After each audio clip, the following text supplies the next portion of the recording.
Ashland, Mason Gray, a 41-year-old high school literature teacher, had lived there his whole life.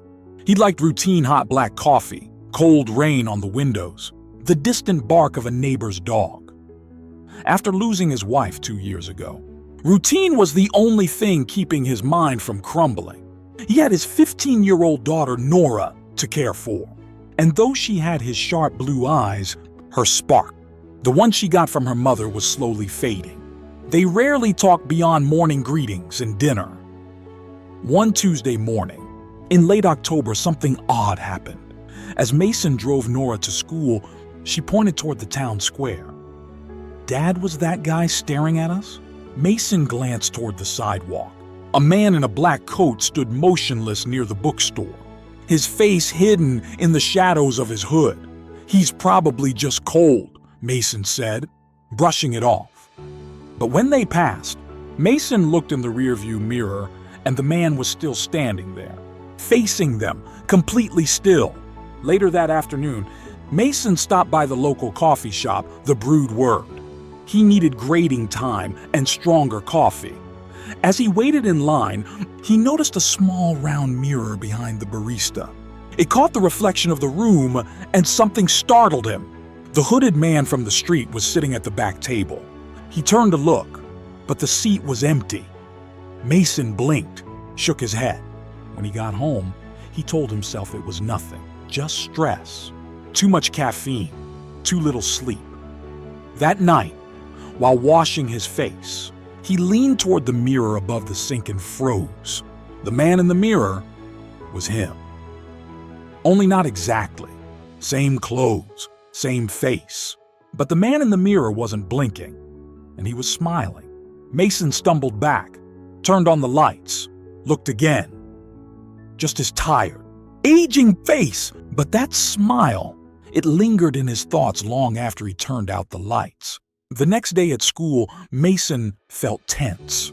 As he handed back graded essays to his junior class, a student named Caleb approached his desk. "You okay, Mr. Gray?"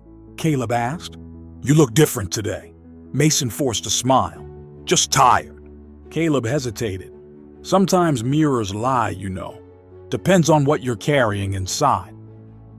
Mason looked up sharply. "What did you say?" Caleb shrugged. "Just something my grandpa used to say." But it hit Mason like a lightning bolt.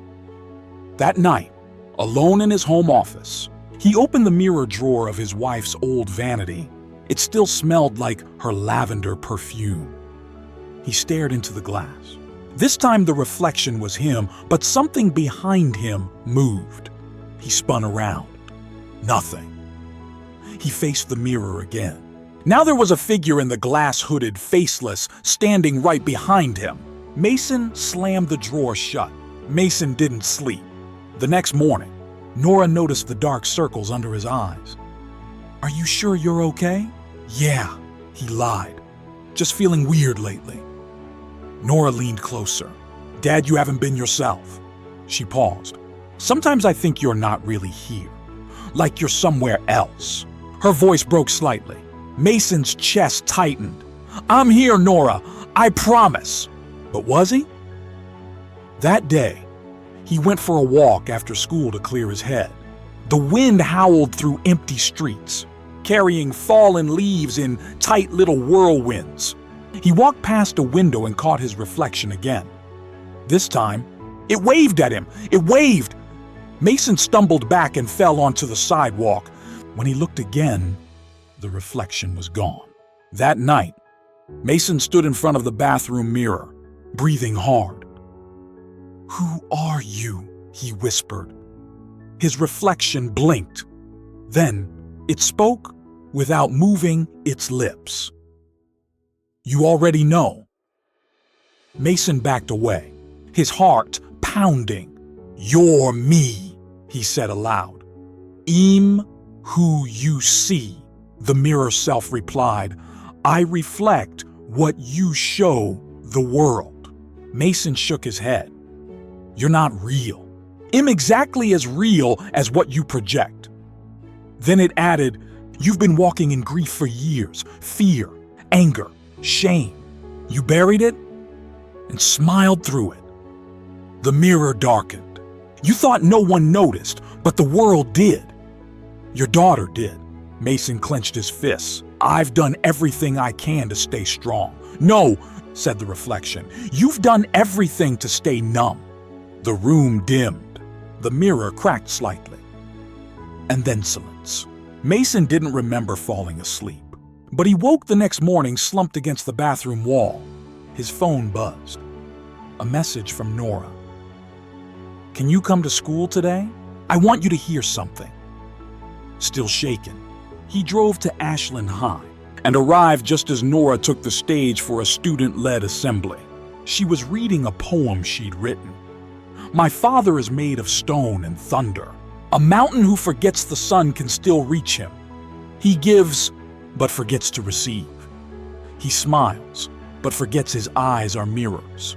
He's still here, but sometimes I wonder if he's ever looked back. Mason stood in the back of the auditorium, speechless. The applause faded. Nora stepped down. Their eyes met. She smiled, not with her mouth, but with her soul. And in that moment, something cracked inside Mason, not the mirror. That night, Mason returned to the vanity mirror. He stared. His reflection stared back hollow-eyed, tired, but no longer haunted. I've seen what I've become, he whispered. And I want to change. His reflection nodded, not with malice, but with peace. The cracks in the glass slowly faded, and in the mirror, he saw Nora standing behind him, resting her head gently on his shoulder, smiling. The world reflects not who you pretend to be, but who you truly are.